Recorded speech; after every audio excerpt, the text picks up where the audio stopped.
Police رسول کا دوسرا بشارتی سفر یا دوسرا تبلیغی دورہ۔ کلام مقدس میں سے سنیے اعمال 18 باب پہلی آیت سے 23 آیات تک کہ پولس رسول کو کس طرح کرنتھس میں مشکلات کا سامنا کرنا پڑا، مگر وہ بڑی دلیری کے ساتھ خدا کے حکم کے مطابق کلام مقدس کی خوشخبری کو سناتا رہا۔ آئیے سنیے۔ ان باتوں کے بعد پولس ایتھینے سے روانہ ہو کر کرنتھس میں آیا، اور وہاں اس کو اکویلا نام ایک یہودی ملا جو پونتس کی پیدائش تھا، اور اپنی بیوی پرسکلا سمیت اطالیہ سے نیا آیا تھا، کیونکہ کلودیوس نے حکم دیا تھا کہ سب یہودی روما سے نکل جائیں۔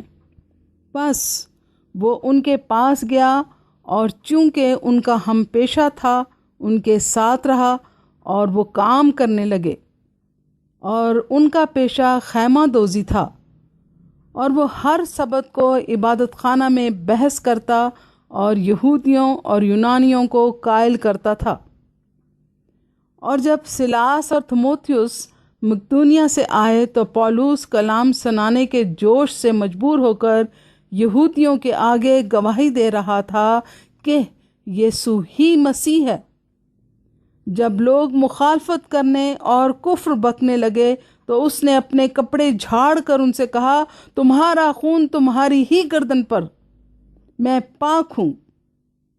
جب لوگ مخالفت کرنے اور کفر بکنے لگے تو اس نے اپنے کپڑے جھاڑ کر ان سے کہا، تمہارا خون تمہاری ہی گردن پر، میں پاک ہوں، اب سے غیر قوموں کے پاس جاؤں گا۔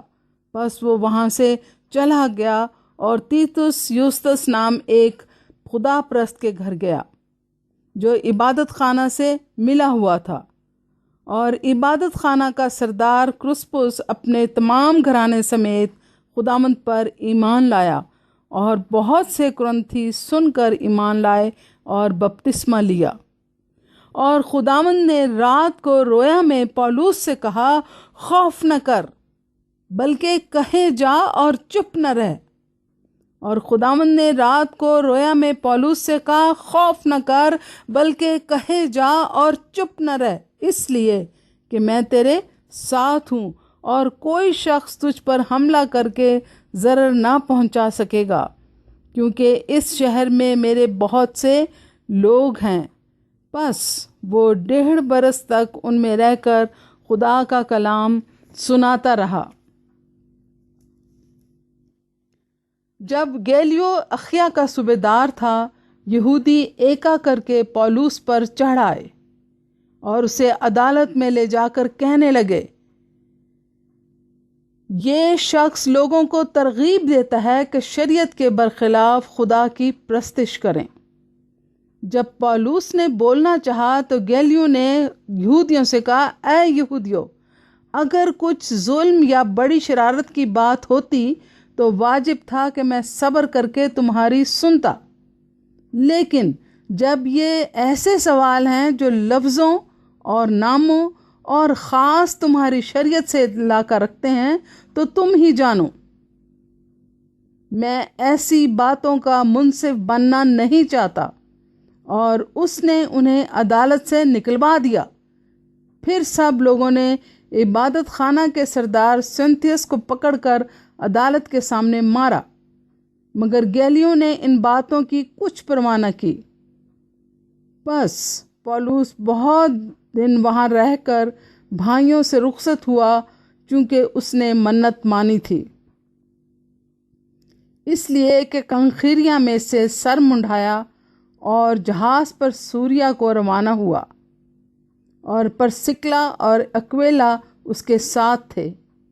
اور افسس میں پہنچ کر اس نے انہیں وہاں چھوڑا، اور آپ عبادت خانہ میں جا کر یہودیوں سے بحث کرنے لگا۔